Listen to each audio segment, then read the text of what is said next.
presented by Charvette Mitchell. Find out more about her at charvettemitchell.com and connect with Charvette on Facebook, Twitter, Instagram. Grab a pen, notebook, or tablet and get ready. Here is Charvette.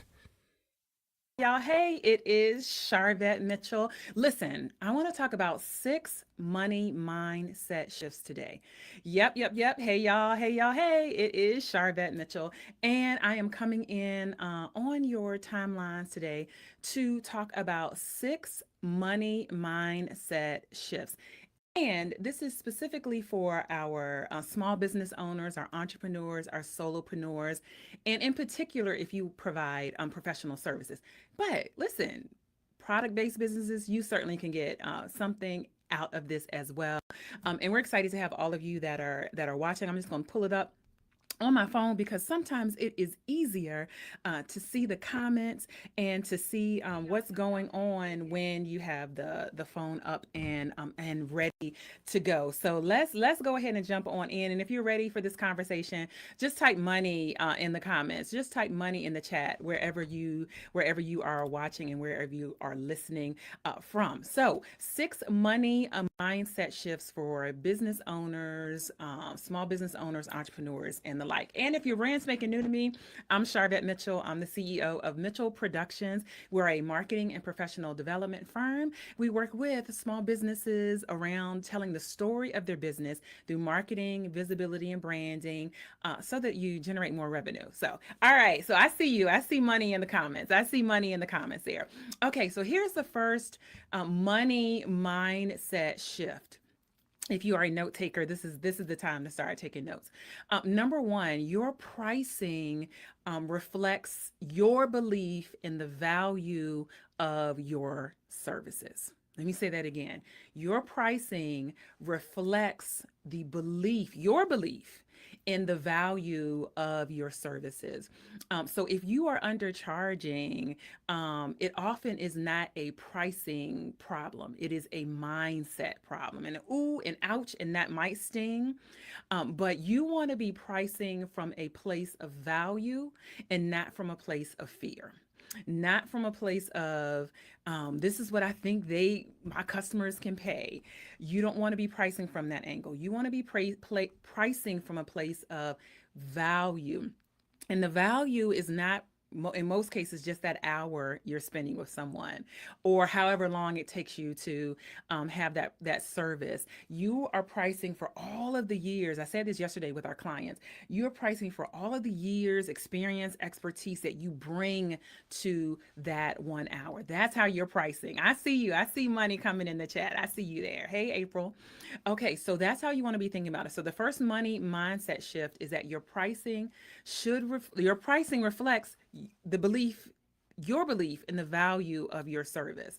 And so, and let me just say this, I am assuming that you are operating with good business practices, that you are delivering on the services that you offer, that you have good turnaround times, that you're responsive with client. I'm making that assumption. So if you're not doing that part, we don't need to be talking about pricing. You need to get the foundational good business practice part down right first. Okay, now that we got that out the way, when you see your services as transformational, what does that mean? I'm going to be able to move my client from here to here. There is some type of change or transformation. When you start seeing your service that way, you will stop apologizing for your rates and for your pricing, and you'll start focusing more on attracting your ideal client and your target audience who sees the value in your service. So do you see that? All right, good. I like that. So let's keep it moving. We're going to talk about 6 things here.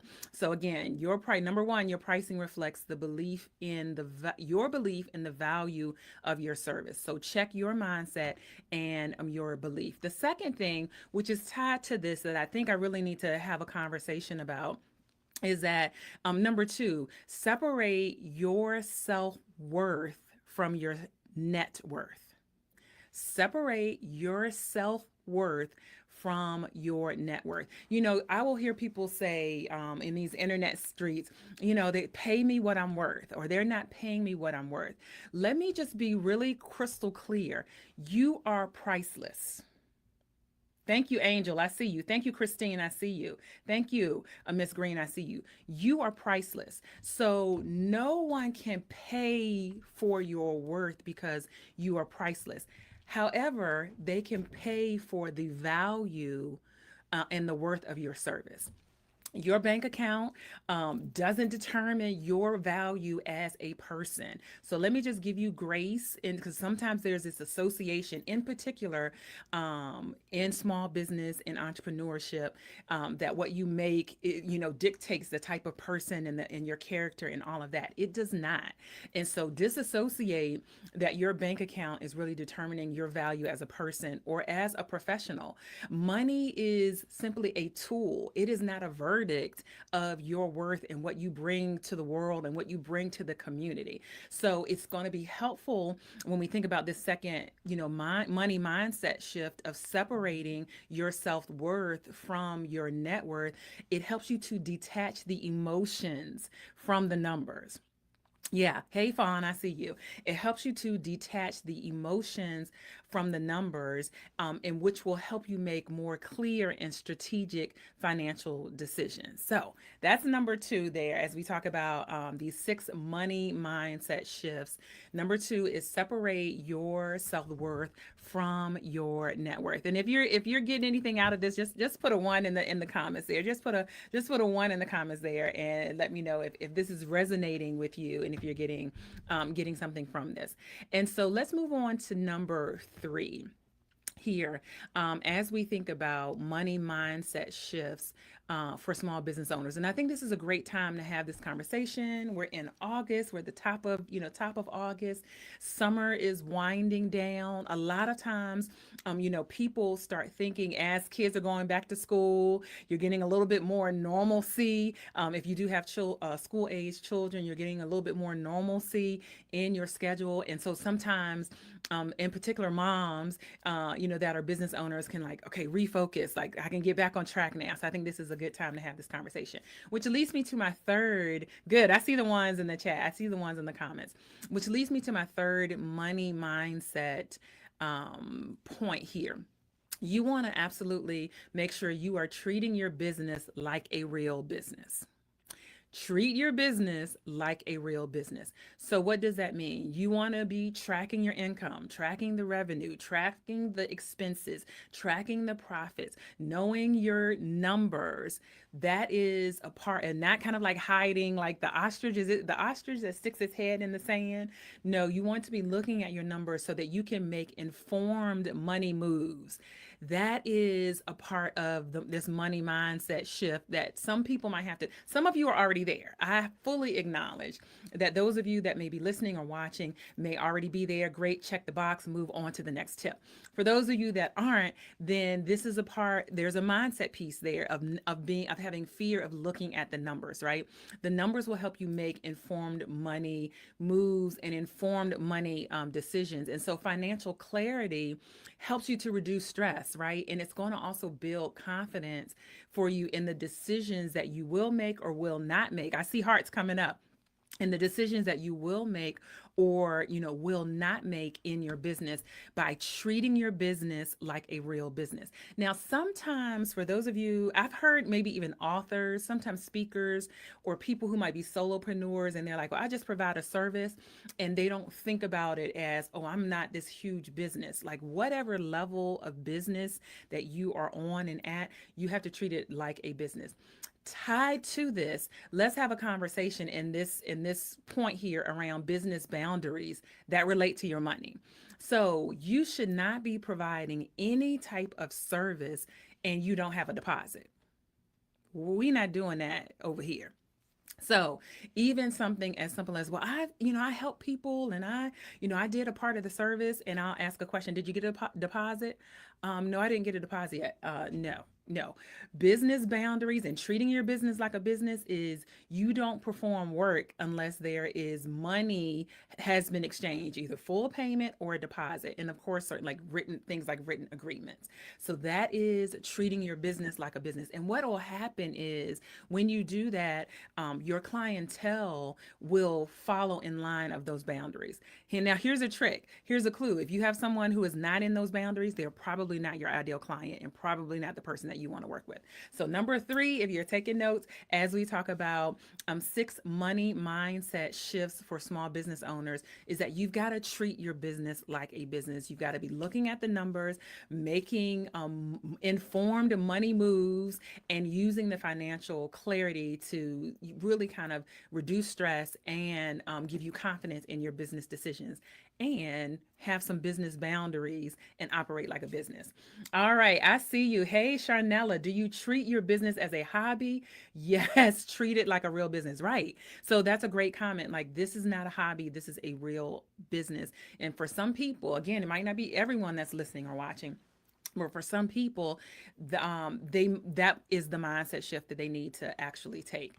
And so, certainly we are talking about money today, and we're going to be talking a lot about money at the Platform Builders Summit, which is uh, my ninth in-person conference that is coming up November 7th and 8th in Richmond, Virginia. If you look down below, there is a comment that is pinned with the link and the information. And this segment is being brought to you by the Platform Builder Summit. Listen, as we talk about money, because the summit is around your marketing, your visibility, but also business development. And guess what? Money is a conversation in there. And so we have Dr. Karen White. She's going to be coming. Her segment is talking about funding your vision, breaking barriers, and securing the bag. She's going to be hitting the stage. We have Dr. Jatanya Parker, Get Grant Ready, Building a Strong Foundation for Funding Success. We have a money panel that's spinning the block that's coming back. We're so excited that Call Federal Credit Union is one of our key sponsors. Oh, by the way, not a surprise that they are a financial institution. We've got Sharita Hayes from Call Federal that'll be hitting the stage. So we're going to be talking all about the money. So I want to see you in the building in Richmond, Virginia, November 7th and 8th at the Platform Builder Summit. All right, so let's jump back on in as we're talking about these six money mindset shifts for small business owners. And we're on number four. So number four is invest with intention. Invest with intention. And so what does that mean when we think about, invest? And if you follow me for any period of time, there's a quote, something that I always say. I always say that every seed that I sow or plant yields a harvest. What does that mean? Every time I put something down in the ground, I'm expecting a harvest to come back up. I'm expecting a return on what I invest in. And so that is the mindset that you want to have. And certainly investments can look like a lot of different things, right, for your business. Certainly there's money investments, but there's investments in coaching. There's investments in tools. There's investments in staff and clients. There's investments in events. So you should move toward your goals. Your investments should move you toward your goals and not just kind of like busy work. So you want to be thinking about the things that you are putting time and energy in. As in this fourth tip, invest with intention, that you are going to see a return. You're going to see something back from what you are putting out. And again, it can show up in all of those kinds of ways that I just talked about.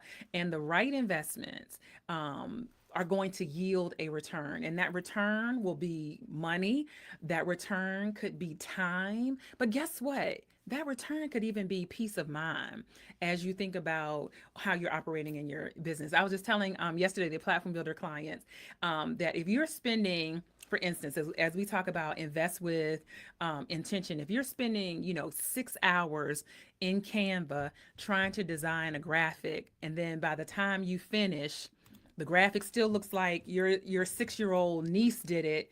That was not the best use of your time. That was not the best investment of your time. It would have been better for you to outsource that, invest in a graphic designer who you might spend $50 to $150 with, who they now spend the energy and time to make something that looks great. And then you have now and that made that investment, giving you time back that you can spend it somewhere else in the business, because you, as the highest asset in the business, I'm sure there were other things that you could have been doing. Again, now some of you are whiz at Canva, right? Canva is I love Canva, but if it is a place that sucks up your time, that's not the best use of your time. Does anyone else feel that way? Does anyone else feel like, oh, I love Canva, but yeah, it sucks up my time. So you want to be investing with intention, investing with intention. All right. So here is the fifth money mindset shift for entrepreneurs, small business owners, in particular, if you offer professional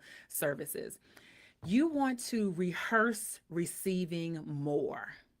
Ooh, I like even saying that.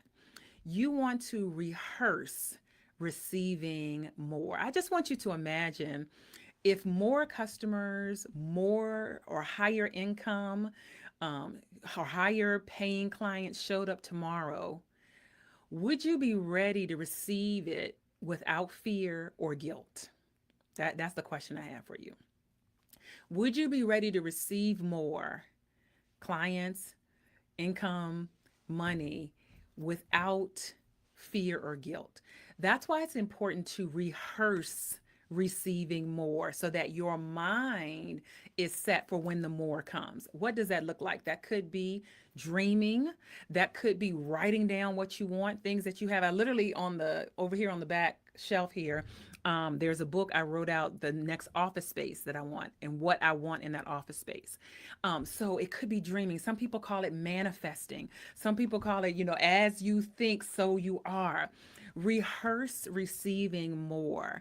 And that's going to help you and help you be set up for when the more comes. And that healthy kind of money mindset makes you open to growth and not the self sabotaging side of that. So that is the fifth money mindset. Rehearse, whatever that looks like. Some of you, that might be window shopping. That might be looking at reels about whatever. And guess what? Rehearsing receiving more doesn't necessarily just have to be related to your business. It could be about your life. It could be about your family. It could be about your household. So rehearse receiving more. And then our sixth and kind of final money mindset shift that I want you to consider and that I invite you to consider and to remember is that money is relative.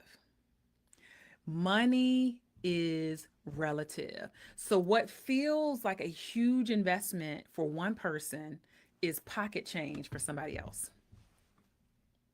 What feels big and feels like a whole lot to one person is pockets change for someone else. So, don't let someone else's comfort level dictate your pricing or the value that you are offering with your services. Don't let somebody that, just because money is relative. What is it relative to? It's relative to what people already have. It's relative to people's exposure. It's relative to people's mindset. Let me give you an example. There's a on TikTok. She's big on YouTube as well. Jackie Ina. Does anyone follow Jackie Ina? Familiar with Jackie Ina? She started out on YouTube, and she certainly have a huge presence still on YouTube and on TikTok. So anyway, she redid her home office. It's gorgeous. Oh my goodness, it's got this beautiful desk. I don't think it's overly outlandish or anything. It's just a beautiful home office. Well, you'll see some people in the chat saying, "Oh my goodness, this motivated me. This is what I want. I love it. Goals, hashtag goals." There's other people in the chat saying, "Well, you're tone deaf. You shouldn't be sharing this in this economy.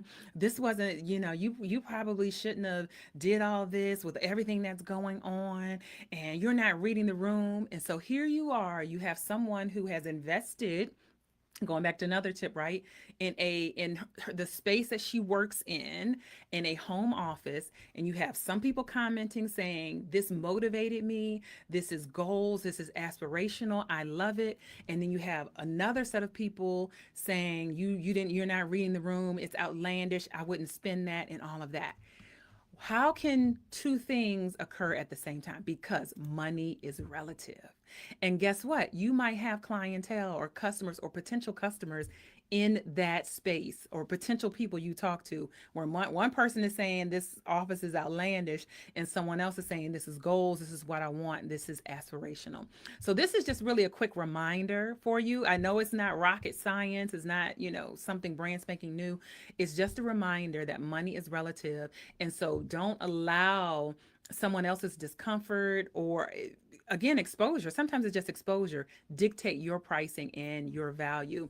And this perspective, if you keep in your mindset that money is relative, and remind yourself that this perspective really frees you from that comparison. Who knows? Comparison is, it's a thief of joy. And somebody else said comparison is the assassinator of joy. I actually think that even though it stings more, it is more precise, because I feel like comparison sits and waits till you get to a certain point, and then it puts its nasty face up.